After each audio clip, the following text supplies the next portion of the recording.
सभी देशवासियों को चित्रकूट त्रिपाठी का नमस्कार प्रणाम। आज हम सेकंड पार्ट लेकर आ रहे हैं। सामान्य ज्ञान ग्रुप के सभी सदस्यों को मेरा अभिनंदन और वीडियो को ध्यान से देखिएगा, क्योंकि लास्ट में मैं कल की जो 5 प्रश्नों की प्रतियोगिता ली थी उसके विजेता का नाम भी घोषित करूंगा, तो वीडियो के अंत तक बने रहें। और सामान्य ज्ञान की साइट में नीचे डिस्क्रिप्शन में दे रहा हूँ, तो जिन्हें भाग लेना है प्रतियोगिता में वो बिल्कुल साइट पर विजिट कर सकते हैं, और जो भी ऑनलाइन क्विज़ देना चाहते हैं वो भी साइट पर विजिट कर सकते हैं, क्योंकि मैं प्रतिदिन नीचे डिस्क्रिप्शन में साइट की सारी लिंक्स डाल देता हूं। जिसको जिस तरह का सब्जेक्ट और पीडीएफ चाहिए आप ले सकते हैं। तो वीडियो की शुरुआत करते हैं। उस दिन मैंने आपको परमाणु और परमाणु की संरचना के बारे में बताया था। अब हम परमाणुओं के लिए जो सिंबल प्रयोग में आते हैं उनकी बात करेंगे सीधे, बिना कुछ समय गवाए। परमाणु के बारे में आप जानते ही हैं, पुराने टाइम में इसके सिंबल के लिए चंदा मामा तो कोई स्टार बना देता था, कोई कुछ बना देता था। फिर धीरे धीरे इसके लिए एक नियम लागू हुआ। नियम क्या था? 3 प्रकार के नियम मैं आपको बताऊंगा। सबसे पहले तो सिंबल के रूप में हम अंग्रेजी वर्णमाला के पहले अक्षर का प्रयोग करते हैं, जो कैपिटल के रूप में होता है। जैसे H का मतलब हो गया हाइड्रोजन। दूसरे नंबर पर कभी कभी क्या होता है कि एक जैसे सिमिलर नाम होने की वजह से हमें बीच में से भी किसी एक अक्षर का इस्तेमाल करना पड़ता है, जैसे हीलियम। लेकिन इसमें ध्यान रखना, पहला अक्षर हमेशा बड़ा होगा और दूसरा छोटा। ये चाहे कहीं पे भी हो, चाहे किसी कंपाउंड के अंदर भी क्यों ना हो, तो भी आपको ऐसे ही करना पड़ेगा।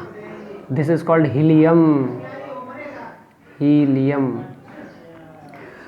और तीसरा सबसे बड़ी बात, कभी कभी इसके बाद भी दिक्कत होती है, तो एक लैटिन भाषा का हम इस्तेमाल इसमें करते हैं, लैटिन शब्दों का यूज़ करते हैं, जैसे Na सोडियम। अब आप कहेंगे ये सोडियम कैसे बना?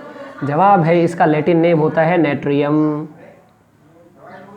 तो इस हिसाब से आपसे ये पूछा जाता है बहुत बार कि भाई फलाने एलिमेंट का लैटिन नाम क्या है, तो आपको कुछ लैटिन नाम भी पता होनी चाहिए। तो ये आपका कुछ तरीका था। जैसे फॉर एग्जांपल अगर आपको ऐसे लिखना है NaCl, तो आपको सोडियम क्लोराइड को ऐसे ही लिखना पड़ेगा। ये आपकी मजबूरी है। ये कोई इंग्लिश नहीं है कि पहला अक्षर बड़ा और बाकी सब छोटे हो गए। नहीं, जो एलिमेंट जैसा है वो वैसा ही लिखा जाएगा जीवन भर।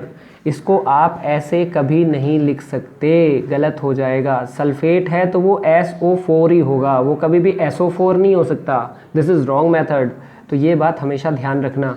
ये छोटी सी बात है, लेकिन अधिकतर बच्चे भी भूल जाते हैं और अधिकतर सदस्य भी इसमें काफ़ी गलतियां कर देते हैं। इस तरह से ये आपके पास एक तरीका है उसको लिखने का।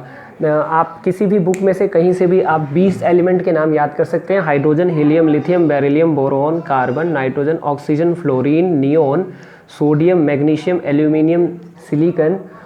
सिलिकन के बाद में आता है फॉस्फोरस, सल्फर, फिर क्लोरीन 17 नंबर पे, फिर 18 नंबर पे आर्गन, फिर पोटेशियम और फिर कैल्शियम। ये 20 एलिमेंट बिल्कुल सीरियल वाइज अगर आप याद कर लेंगे, जो कि 9th क्लास की बुक में याद करवाया जाता है, तो ये चीज़ें आपको बहुत बेहतर तरीके से समझ में आएंगी। कुछ लैटिन नाम मैं जल्दी से बता देता हूँ आपको। जैसे ये Na क्यों बना? क्योंकि इसका ये सोडियम है, इसका लैटिन नाम क्या होता है? नेट्रियम। नेट्रियम। सामान्य नाम सोडियम। इसी तरह से पोटेशियम, लैटिन नाम केलियम। पोटेशियम।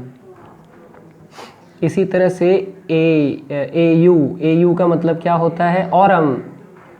ऑरम। और इसका लैटिन नाम और इसका सामान्य नाम हो गया सोना, गोल्ड। इसी तरह से AG, सामान्य नाम क्या हुआ? पहले तो अर्जेंटम, इसका ये लैटिन नाम हुआ अर्जेंटम। हिंदी में लिख देता हूँ अर्जेंटम। अर्जेंटम, चांदी। इसी तरह से CU, क्यूप्रम। क्यूप्रम, सामान्य नाम हुआ तांबा या कॉपर। इसी तरह से SN का हो गया स्टेनम। स्टेनम, सामान्य नाम टिन। इसी तरह से हो गया SB, सीबियम। सामान्य नाम हो गया एंटीमनी। एंटीमनी। उसके बाद में वैसे भी एंटीमनी का मतलब मनी एंटी हो जाती है, बहुत जहरीला तत्व होता है भाई। इसके खाने के बाद हॉस्पिटल के चक्कर लगाने पड़ सकते हैं, इसलिए नाम से याद रखना, हैवियर मेटल है, जहरीला है। इसके बाद में आता है W, वॉल्फ्राम, वॉल्फ्राम। इसी तरह से ऐसे बहुत सारे नाम हैं, ये कुछ कॉमन नाम है जो कि अक्सर एग्ज़ाम में पूछ लेते हैं। बहुत हाई इसका मेल्टिंग पॉइंट होता है, सबसे हाईएस्ट इसी का होता है वॉल्फ्राम, वॉल्फ्राम, ठीक है। इसको कहते हैं टंगस्टन। टंगस्टन के बाद में लास्ट में आता है अपने पास एक और चीज़, मैंने अभी तक कुछ, चलो इतने तो बहुत है नाम, बाकी आप बुक में भी देख सकते हैं। ये इतने नाम अक्सर यूज़ आते हैं, अक्सर परीक्षाओं में पूछे गए हैं, ये वो नाम है। इनके अलावा भी एक अपने मरकरी है, मरकरी को हम कहते हैं हाइड्रागारियम, Hg, this is called mercury, mercury यानी हाइड्रागारियम, हाइड्रागारियम।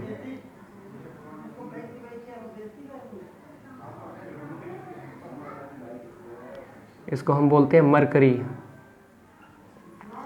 ये तो कुछ नाम थे जो आप लोग आराम से रट सकते हैं। इसके बाद में हम बात करते हैं कि परमाणु या आयन का प्रयोग करते हुए किस प्रकार हम किसी भी नाम को, किसी भी यौगिक को लिख सकते हैं। उसके लिए सबसे पहले संयोजकता की बात करते हैं। संयोजकता क्या होती है? किसी भी परमाणु के बाह्यतम कक्षा में जो भी इलेक्ट्रॉन है, परमाणु उस इलेक्ट्रॉन को लेकर या देकर, या तो ले या देकर, अपना 8 इलेक्ट्रॉन बाह्य कक्षा में पूरा करता है, अपना अष्टक कंप्लीट करता है। इस चक्कर में उसे कुछ इलेक्ट्रॉन या तो लेना या देना पड़ता है। तो यही लेने और देने का जो क्रम है, इसी को हम लोग संयोजकता कहते हैं। यानी किसी भी परमाणु के लेने या देने का जो टेंडेंसी होती है, जिसकी वजह से ये अपना अष्टक कंप्लीट करता है, उसी को हम लोग संयोजकता कहते हैं। तो संयोजकता को तो याद, संपूर्ण में जितनी भी है उसको तो याद कैसे रखें, क्योंकि डी ब्लॉक में बहुत सारी एबनॉर्मलिटीज़ आती है शील्डिंग इफेक्ट की वजह से। तो मैंने कुछ तरीके ढूंढे हैं जिनकी वजह से हम वो सारे तत्व याद रख सकते हैं, उनकी संयोजकता याद रख सकते हैं, जो संयोजकता 7th क्लास से लेकर 10th क्लास तक यूज़ में आती हैं। ज़्यादातर एस और पी ब्लॉक के एलिमेंट्स होते हैं जिनको हम लोग याद रख सकते हैं। तो संयोजकता अगर धनात्मक है तो इसका मतलब क्या हुआ, जैसे ये हो गया Na पॉजिटिव और ये हो गया Na उदासीन परमाणु है और Na पॉजिटिव क्या है, धनात्मक है, यानी इसी का ये धनात्मक। कल मैंने प्रश्न भी पूछा था, कुछ स्टूडेंट्स के और कुछ सदस्यों के सुझाव भी आए थे कि सर प्रश्न नंबर 4 एक बार देखना, लेकिन मैंने तो बस यही पूछा था कि एक धनायन अपने उदासीन परमाणु से उसी प्रकार संबंधित है जिस प्रकार, तब जिस प्रकार मतलब किस प्रकार, तो फिर नीचे एक ऑप्शन में था कि जिस प्रकार एक उदासीन परमाणु अपने ऋणायन से संबंधित है, क्योंकि आप सब जानते हैं इलेक्ट्रॉन निकलने के बाद ये छोटा हो जाता है अपने खुद के उदासीन परमाणु से। इसी तरह से कोई उदासीन परमाणु है, वो जब इलेक्ट्रॉन ग्रहण कर लेता है तो ऑटोमेटिक बड़ा हो जाता है अपने खुद के परमाणु से। तो इनमें तो वही संबंध हुआ ना, ये वाला बड़ा हो गया, ये वाला छोटा हो गया। तो इसी तरह से उदासीन परमाणु छोटा हो गया और ये ऋणायन बड़ा हो गया। तो यही था उसमें, सवाल में तो बहुत सिंपल था। तो अब आगे चलते हैं, मैं आपको कुछ चीज़ें बता देता हूँ। जैसे मान लो ये सोडियम है, सोडियम +1 का मतलब या 1+ का मतलब इसने एक इलेक्ट्रॉन त्यागा हुआ है। इसका सिंपल सा मतलब यही बनता है कि इसने अपना एक इलेक्ट्रॉन त्यागा हुआ है। अच्छा, दूसरे की बात करते हैं हम। तो ओहो, आज तो इंक ख़त्म है, चलो कोई नहीं। कुछ एलिमेंट्स बता रहा हूँ मैं आप लोगों को, तो ध्यान से देखिएगा। +1 वैलेंसी वाले जितने भी हैं, हाइड्रोजन, लिथियम, सोडियम, पोटेशियम, फिर उसके बाद आ जाता है सोना और फिर आ जाती है चांदी। इसको याद करने का तरीका हेलिना की सोना चांदी, सिंपल, इस तरह से आप याद कर सकते हैं। 2 पॉजिटिव वाले याद कर सकते हैं आप, बेरिलियम, मैग्नीशियम, कैल्शियम, बेरियम और कॉपर हो गया, जिंक हो गया और लोहा यानी आयरन हो गया। इसे ऐसे याद कर सकते हैं, बेटा मांगे कार और बाप दे दे कॉपर, जिंक, लोहा, ताकि कार खुद ही बना ले, इसको आप 2 पॉजिटिव वाले को याद कर सकते हैं। इसी तरह से 3 पॉजिटिव वाले हो गए, बाबा अली लोहे का, वेरी सिंपल। इसी तरह से +4 में तो आपको एक ही होता है, ध्यान रखना, जो आपके काम का है। कौन सा हुआ, कार्बन हो गया, सिलिकॉन हो गया, बस ससी ऐसे करके याद कर सकते हैं। उसी तरह से -3 यानी कि 3- वाले भी न्यूज़पेपर, नाइट्रोजन, फॉस्फोरस, आप इस तरह से याद कर सकते हैं। 2- वाले ऑक्सीजन और सल्फर जो आपके सबसे ज़्यादा काम आते हैं। उसी तरह से 1- वाले फ्लोरीन, क्लोरीन, ब्रोमीन और आयोडीन, वैसे भी याद कर सकते हैं सीक्वेंस वाइज, वैसे भी कर सकते हैं। फिर कल बाहर आई आत्मा, खैर इस तरह से भी याद कर सकते हैं, ये सब वैलेंसी वाले हैं। अब कुछ पॉलीएटॉमिक आयंस भी आपको मैं बता देता हूँ ताकि आप आराम से किसी भी सूत्र को बना सकें। तो पॉलीएटॉमिक आयन की हम शुरुआत करते हैं। सबसे पहले हम बात करते हैं OH माइनस, इसकी वैलेंसी -1 होती है, इसको कहते हैं हाइड्रोक्साइड, हाइड्रोक्साइड। उसके बाद में आ जाता है नाइट्रेट NO3 -1। उसके बाद में आ जाता है आपका अमोनियम NH4+1 या 1+, ये ध्यान रखना, अमोनियम, अमोनियम, अमोनियम, ये हो गया नाइट्रेट। अगर आप कॉपी पेन लेकर बैठे बहुत ज़्यादा बेहतर होगा आप लोगों के लिए। NH4 हो गया 1+, अमोनियम, और उसके बाद में आपका आ गया कार्बोनेट CO3 2-, यानी इसकी वैलेंसी 2- होती है, इसे कहते हैं नाइट्रेट, नाइट्रेट। उसके बाद में सल्फेट SO4 2-, इसे हम लोग कहते हैं सल्फेट। फिर आता है फॉस्फेट PO4 3-, इसे हम लोग कहते हैं फॉस्फेट, फॉस्फेट। ये त्रिसंयोजी है, बाकी ये दोनों ये द्विसंयोजी है और ये सारे एक संयोजी, ये हमेशा ऐसे ही रहते हैं। अगर आपको इसके नीचे कोई वैलेंसी लगानी है तो ब्रैकेट में डाल के लगानी पड़ती है। बहुपरमाणुक यौगिक है, इनका नाम भी नहीं बदलता। वैसे देखा जाए तो ये तो हो गया नाइट्रोजन ट्राइऑक्साइड, तो ये तो गलत हो गया ना, तो ऐसे तो नहीं है। तो इसका नाम जैसा है ये जीवन भर ऐसे ही होते हैं, जीवन भर ऐसे ही चलते हैं।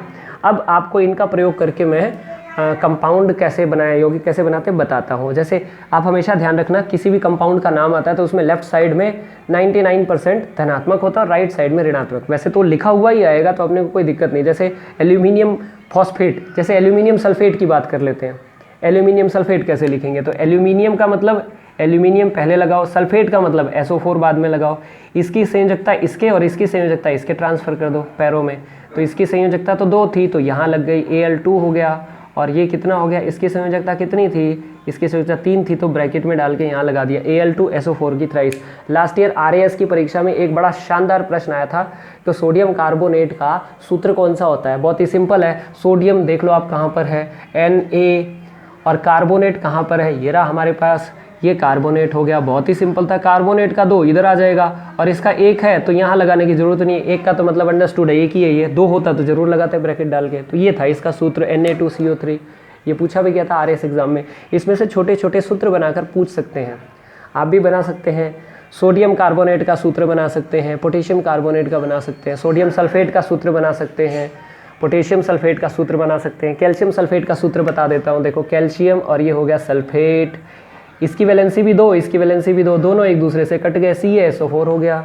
वेरी सिंपल, एक दूसरे के पैरों में तो तभी आएंगे ना जब नहीं कटेंगे। ये तो नहीं कट रहे थे, ये भी नहीं कट रहे थे, ये कट गए, तो जो कट जाए उनको काट दो, जो नहीं कटे उनको मत काटो। ऐसे बहुत सारे आप सूत्र बना सकते हैं। एक फिटकरी का सूत्र मैं आपको बता देता हूँ, डबल सॉल्ट होता है। एक सॉल्ट होता है उसमें पोटेशियम सल्फेट और एक होता है एल्यूमिनियम सल्फेट, और 24 पानी के अणु जुड़े होते हैं। 3 ही बातें याद रखनी है, sodium sulphate, potassium sulphate, potassium sulphate और एल्यूमिनियम सल्फेट, और दूसरा क्या होता है, पानी के 24 अणु जुड़े होते हैं। ठीक है, तो हम बनाते हैं जरा फिटकरी का सूत्र। पहले तो है पोटेशियम सल्फेट, तो पोटेशियम सल्फेट का मतलब पोटेशियम हो गया, सल्फेट हो गया। इसी तरह एल्यूमिनियम सल्फेट, एल्यूमिनियम हो गया, सल्फेट हो गया। वेरी सिंपल, और 24 अणु हमें पानी के जोड़ने, जोड़ दिया। अब इनकी वैलेंसीज देख लो, सल्फेट की वैलेंसी हम जानते हैं 2 है, इधर लगा दो। पोटेशियम की 1 है, लगाने की जरूरत नहीं। एल्यूमिनियम की वैलेंसी 3 है तो ब्रैकेट में डाल के यहाँ लगा दो, और इसकी संयोजकता कितनी है, 2 है, तो यहाँ लगा दो, बन गया सूत्र। भले ही लंबा है तो क्या है, हम आराम से बना सकते हैं। तो इस तरह से ये बन गया K2SO4 Al2 SO4 thrice dot 24H2O। कोई दिक्कत नहीं है, आराम से आप कोई भी सूत्र बना सकते हैं, जैसा आपको नाम लिखा होगा वैसा ही सूत्र बन जाएगा। तो कल के विनर एक अमनदीप कौर जी हैं, काफ़ी मेहनती हैं, और एक सुमित जोशी जी हैं जो चूरू से हैं। इन्होंने 5 में से 4 नंबर प्राप्त किया। आप लोगों को बहुत सारी शुभकामनाएं। ऐसे ही प्रतिदिन प्रयास करते रहें और विज्ञान की प्रतियोगिता में भाग लेते रहें। धन्यवाद। जय हिंद, जय भारत। सामान्य ज्ञान से जुड़ें, अपने जीवन को सफल बनाएं और निस्वार्थ भाव से सेवा का आदर करें। धन्यवाद। जय हिंद, जय भारत।